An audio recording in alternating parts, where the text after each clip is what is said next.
Welcome to Mediocre Gaming, and today we're playing Tom Clancy's The Division. So what are some of the best ways to get Division Tech in The Division?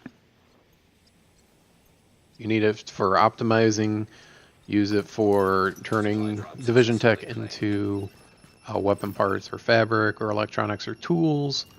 The biggest thing is using it for the optimization station, and you need 50 of them every step of the way that you go from whatever your base score is all the way up to 286 for normal gear and up to 289, 290 for classified.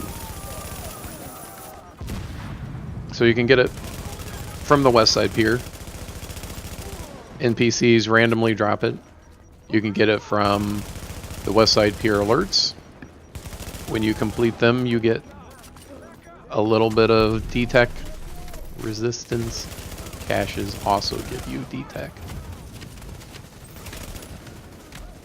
Now, by far, the best method of getting Division Tech is going into the Dark Zone. Now, if you're running solo, you may be saying, well, that's not really what I prefer to do. I don't really like going in the Dark Zone. I always get ganked. Whatever. The DZ is still the best way of getting D-Tech. Now, in the Dark Zone, you can get Division Tech again from random NPC drops. It doesn't have to be a name boss. You can get it from just a regular red, purple, or gold. They all have a chance to drop it. It is relatively rare. The other way to get it, clearing landmark. Clearing landmark will give you a guaranteed 1 Division Tech plus whatever random Division Tech drops from the NPCs. One of the best ways of getting Division Tech in the Dark Zone is from sealed caches.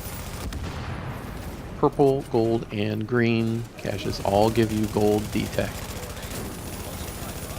Purple gives you between 1 to 3. Gold gives you 2 to 5. And green gives you 2 to 8. So the more green caches you can get, the faster you can get D-Tech. But even gold and purple will help you get there faster.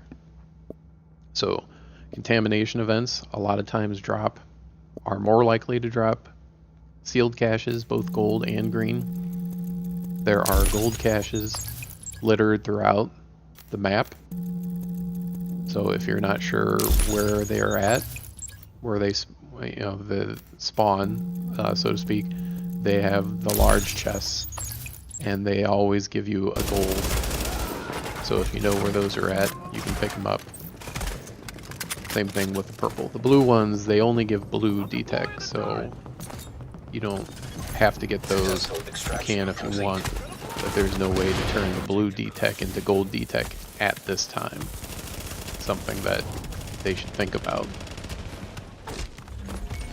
Now, the big thing with getting sealed caches is getting them out.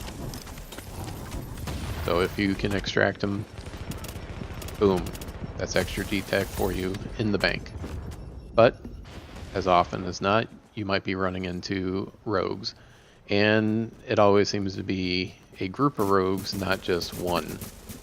So, and if you're running solo, the best thing to do would be either use the skills that you normally do and try to take them out, or run with like a stealth scan, which at least will keep your tracks covered for a short period of time in between cooldowns. So while you're extracting, you're like a beacon in the sky where anyone can see what you're doing and know exactly where you're at. So, like I said, you've got that 2.5 minutes from the time you start extracting that you have to be on high alert.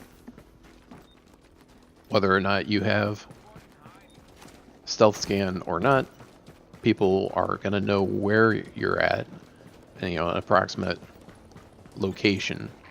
So, I mean, there are some methods to get around it.